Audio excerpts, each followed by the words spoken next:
Nos dias de Noé, havia sinais de decadência, mas a terra ainda era rica e formosa graças à providência divina. As colinas eram coroadas de majestosas árvores e sustentavam ramos carregados de frutas. As planícies vastas, semelhantes a jardins, exalavam a fragrância de milhares de flores. Os frutos da terra eram de grande variedade, quase sem limites. As árvores sobrepujavam em tamanho, beleza e proporção a qualquer uma que hoje exista. Sua madeira era fina e nobre, muito parecida com a pedra e quase tão durável como esta. O ouro, a prata e pedras preciosas existiam em abundância. A raça humana ainda conservava muito de seu vigor inicial. Apenas poucas gerações se passaram desde que Adão tivera acesso à árvore da vida. A existência do homem ainda se media por séculos.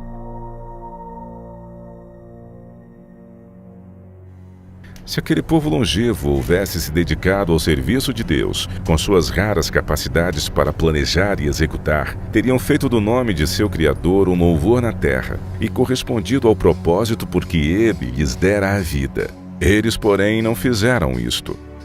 Havia homens de grande estatura e famosos por sua sabedoria, habilidosos para imaginar as mais maravilhosas obras. Sua culpa, porém, ao dar rédeas soltas à iniquidade, estava em proporção com a sua perícia e habilidade mental. Deus dera aos antediluvianos muitas e riquíssimas dádivas, mas usaram a sua generosidade para se glorificarem e as tornaram em maldição, fixando suas afeições nos dons ao invés de no doador. Utilizavam o ouro, a prata, as pedras preciosas e as finas madeiras na construção de mansões para si, esforçando-se por sobrepujar uns aos outros no embelezamento de suas moradas com a mais habilidosa mão de obra. Procuravam apenas satisfazer os desejos de seu orgulhoso coração e se deleitavam em cenas de prazer e impiedade. Sem vontade de conhecer a Deus, logo negaram a sua existência. Adoravam a natureza ao invés do Deus da natureza. Exaltavam a inteligência humana, adoravam as obras de suas próprias mãos e ensinaram seus filhos a adorar imagens de escultura. Construíram altares para seus ídolos à sombra das majestosas árvores. Bosques extensos que conservavam a folhagem durante todo o ano eram dedicados ao culto de falsos deuses. Estes bosques estavam ligados a belos jardins, através de longas e sinuosas avenidas adornadas por árvores carregadas de fruta e de todo tipo de estátuas. Tudo fora planejado de forma a agradar os sentidos e fomentar os desejos pecaminosos do povo. Isso os induziu a participarem do culto idólatra. Os adoradores de falsos deuses dotaram suas divindades com atributos e paixões humanas, e assim sua norma de caráter se degradou à semelhança da humanidade pecadora. Viu o Senhor que a maldade do homem se multiplicara sobre a terra, e que toda a imaginação dos pensamentos de seu coração era só má continuamente.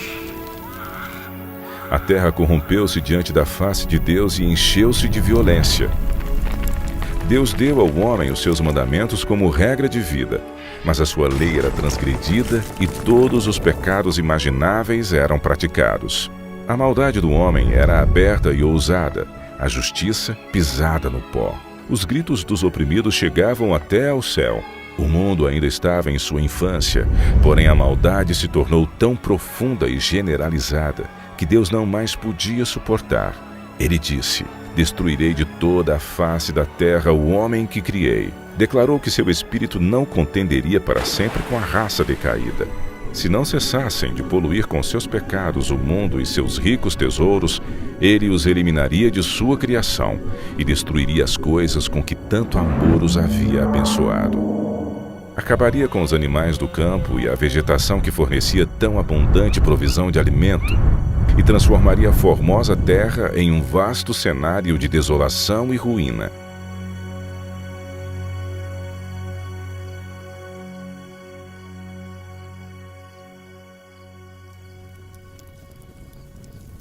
"120 anos antes do dilúvio, o Senhor declarou seu propósito a Noé por meio de um santo anjo e ordenou-lhe construir uma arca. Enquanto construía a arca, ele deveria pregar que Deus traria um dilúvio de água sobre a terra para destruir os ímpios. Os que crescem na mensagem e se preparassem para aquele acontecimento pelo arrependimento e reforma de vida, encontrariam perdão e seriam salvos.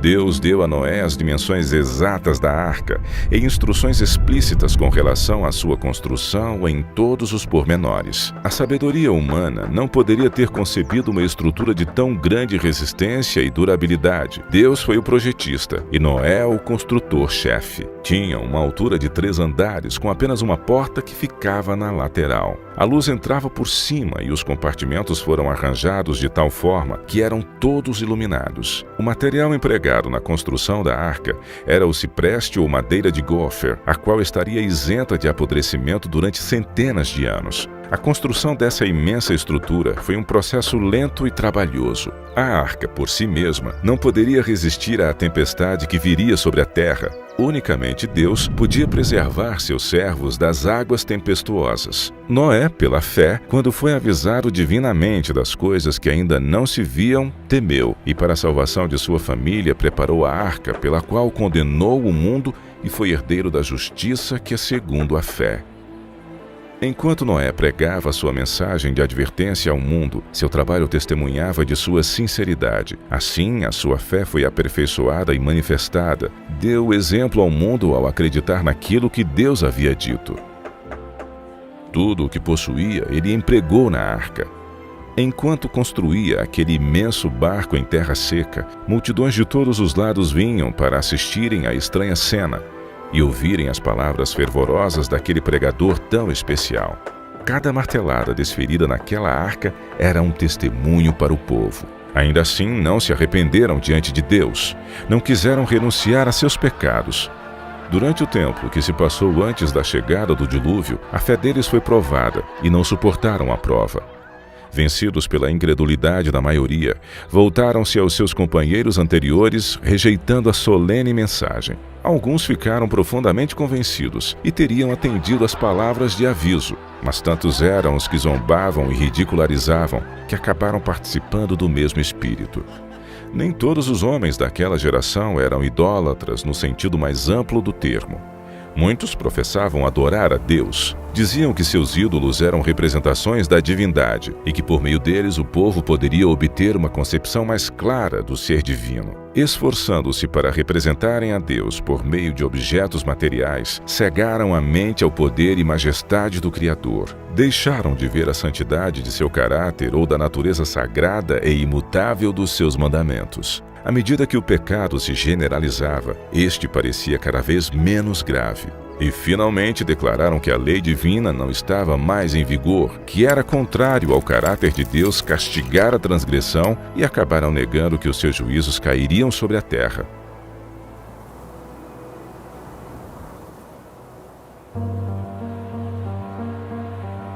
Se aquela geração houvesse obedecido à lei divina, os homens teriam reconhecido a voz de Deus na pregação de seu servo. Mas ao rejeitarem a luz, suas mentes tornaram-se tão cegas que realmente acreditavam que a mensagem de Noé era um delírio. As multidões de maiorias não estavam do lado da justiça. O mundo voltou-se contra a justiça e a lei de Deus. Noé foi considerado um fanático. O mundo ria-se da loucura daquele homem iludido. E ao invés de humilharem seus corações diante de Deus, insistiram em sua desobediência e maldade como se Deus não tivesse falado através de seu servo. Noé permaneceu firme como uma rocha em meio à tempestade. Rodeado pelo desdém e ridicularização popular, ele se distinguiu por sua santa integridade e fidelidade inquebrantável. Suas palavras eram acompanhadas de poder. Seu relacionamento com Deus lhe dava força do poder infinito. Durante 120 anos, sua voz anunciou aos ouvidos daquela geração acontecimentos que, segundo a sabedoria humana, estavam fora de cogitação. O mundo antes do dilúvio argumentava que as leis da natureza haviam permanecido inalteradas por séculos. As estações haviam sucedido umas às outras. Até ali, nunca havia chovido. A terra era regada por uma neblina ou orvalho, mas devido à sua obstinada resistência às reprovações da consciência, aquela geração encheu a medida de sua iniquidade e se tornou madura para a destruição. Seu tempo de graça estava prestes a terminar. Noé havia seguido fielmente as instruções que havia recebido de Deus. A arca havia sido concluída exatamente como Deus determinara. Havia provisão de alimentos para homens e animais. E agora o servo de Deus fez o seu último e solene apelo ao povo. Em um angustiante apelo que as palavras não podem descrever, Noé suplicou que buscassem refúgio enquanto ainda podiam achar.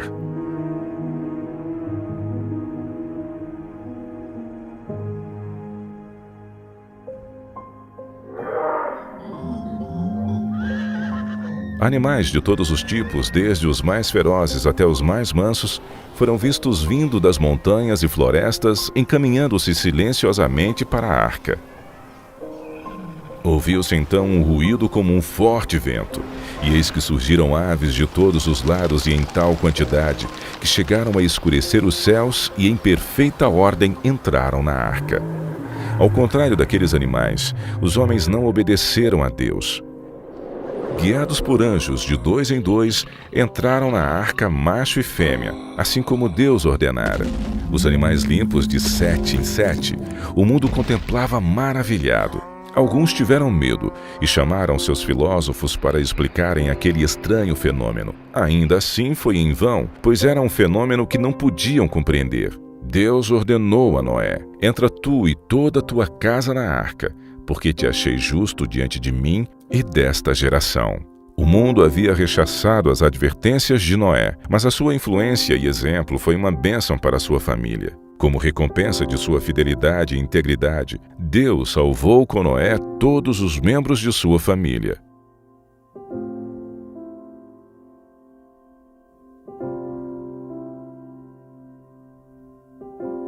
O clamor da misericórdia havia acabado para aquela raça culpada. Os animais do campo e as aves do céu haviam entrado em seu refúgio. Noé e sua família estavam dentro da arca. Depois o Senhor fechou a porta. Viu-se um lampejo de luz deslumbrante e uma nuvem de glória mais vívida que o relâmpago que desceu do céu e pairou diante da porta da arca.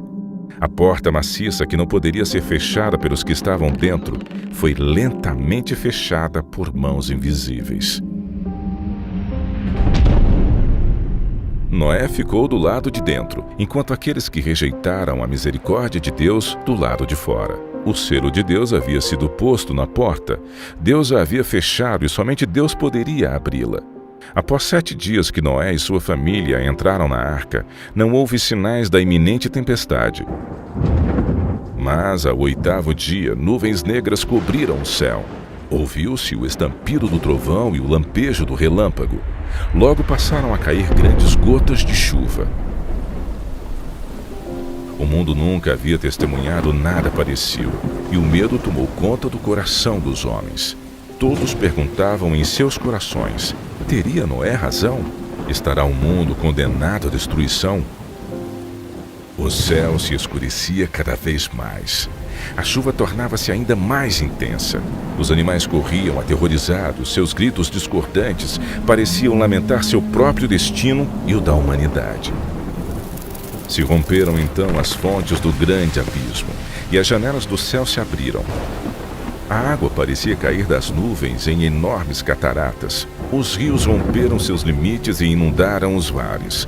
Jatos de água irrompiam da terra com força indescritível, arremessando pedras maciças para o ar, que quando caíam se enterravam profundamente no solo.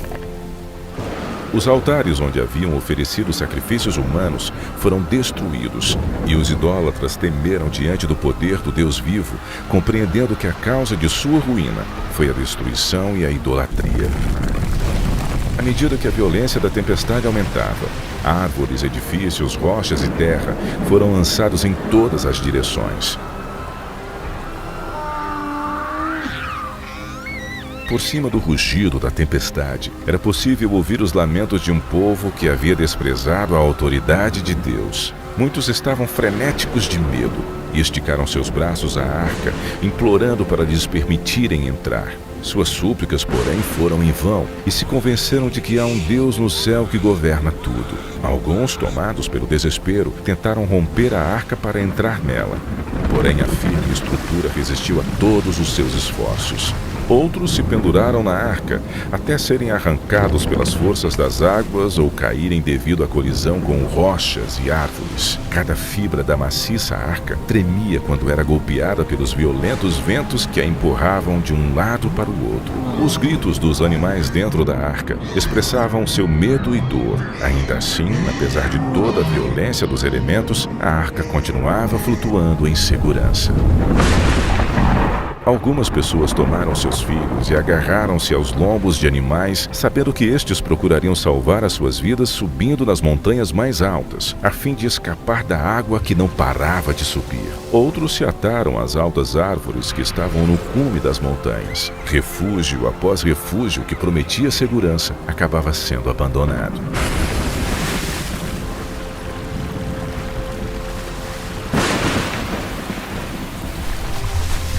À medida que as águas subiam mais e mais, as pessoas fugiam para as elevadas montanhas em busca de refúgio.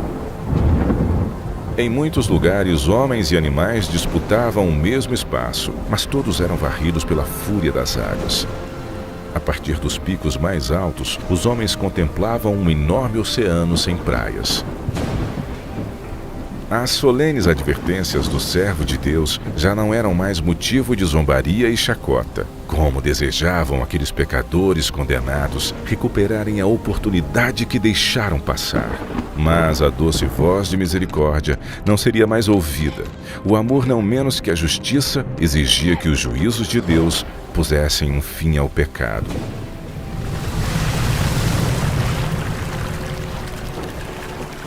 As águas vingadoras varreram o último refúgio. Aqueles que desprezaram a Deus morreram naquelas águas escuras. Pela palavra de Deus, aquele mundo pereceu coberto com as águas do dilúvio. Mas os céus e a terra que agora existem estão reservados pela mesma palavra para o fogo até o dia do juízo e da perdição dos homens ímpios. Outra tempestade está por vir, e pecado e pecadores serão destruídos.